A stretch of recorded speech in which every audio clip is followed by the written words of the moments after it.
Welcome to the first day of June. We have a couple stories to flag for you, big stories for the week ahead. Hopefully get your feet underneath you as we start a brand new month. And we're going to start off with the economy, a story that we all share in. And we have some big news on the economy we should expect this week on Friday when we have a new jobs report. This is when we hear about a new unemployment rate, how many new jobs were created in America. And the reason why this report really matters is because what happened last month.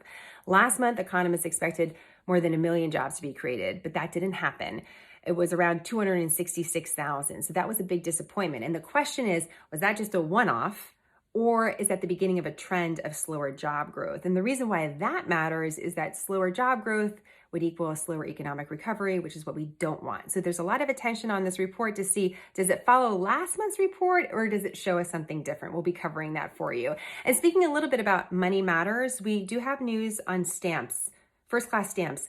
The price might be going up by the end of summer, is expected to go up. Right now, the price of a first-class stamp, I didn't know this, 55 cents. It could go up to 58 cents. So if some of you are more organized than I am and you're already buying for holiday cards, I just wanted to flag this for you so you can make sure to buy your stamps earlier rather than later, save a couple bucks. Speaking of the bottom line, Republican and Democrats are debating over a bill proposed by President Biden, all about infrastructure. You're going to hear a lot about this on the news. The infrastructure bill is really focused on spending on roads and bridges. Like any big bill, though, there could be a lot of extras added in, and that could cause a lot of conflict. Right now, Democrats and Republicans are at odds over the price tag. Republicans want a lower price tag, lower than $1 trillion.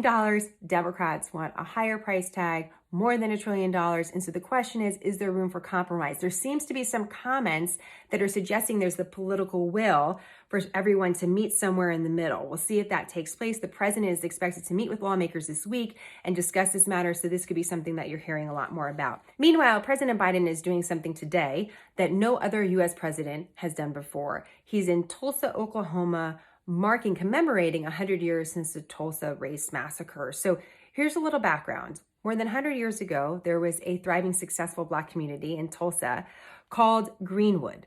Greenwood is sometimes referred to as the Black Wall Street. And that can be a little disorienting, right? Because you think Wall Street, New York, why Black Wall Street in Tulsa? Well, Tulsa was really the center of the oil boom, turn of the century, a lot of thriving business in the area, and specifically this very successful Black community. And then something happened on May 31st, 1921. And just in the effort of brevity, I'm going to read to you the description by the Library of Congress, and I'm going to show you some photos of what happened in the aftermath of this event. On May 31st, 1921, Dick Rowland, a Black man, is in prison for allegedly assaulting a white woman. Groups of Tulsans arm themselves, some wanting to protect Rowland, others bent on lynching him. A mob assembles at the courthouse where Rowland is being held. Hardware stores and pawn shops are looted of guns and ammunition as the situation spirals out of control. Between midnight and 6 a.m. on June 1st, 100 years ago, white mobs invade Greenwood, shooting African-American residents and burning homes and businesses. By dawn, the Black district of Tulsa is in ruins. Hundreds of Americans died that day. In fact, there's a commonly used figure of more than 300, and majority being Black Americans, but the reality is historians don't have a definitive number on the level of death and destruction in the area. And some describe this as one of the worst episodes of racial violence in American history. One of the worst episodes of racial violence. And some of you might say, wait a minute, I never learned about this in school. And you wouldn't probably be wrong, depending on where you grew up in the country.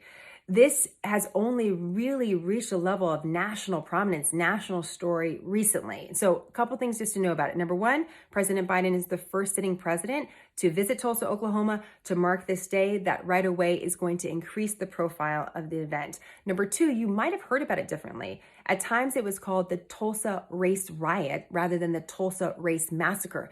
That conjures up very different images. It's one of the reasons why words matter. So I put a link to the Library of Congress resources that shows the newspapers from that time period. And you can see how the story is being told differently by different newspapers. It's really fascinating to look at.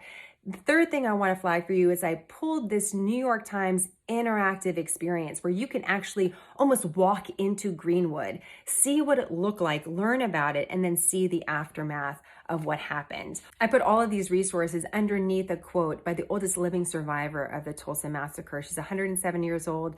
She recently traveled to Washington, D.C. for the very first time in her life to testify in front of Congress and to share her story. There are some that are advocating for compensation for the victims and their families because of the millions and millions of dollars worth of damage. That hasn't happened yet, but it's a part of the story that we'll continue to watch as we learn more about it. So we'll have all of that on our website.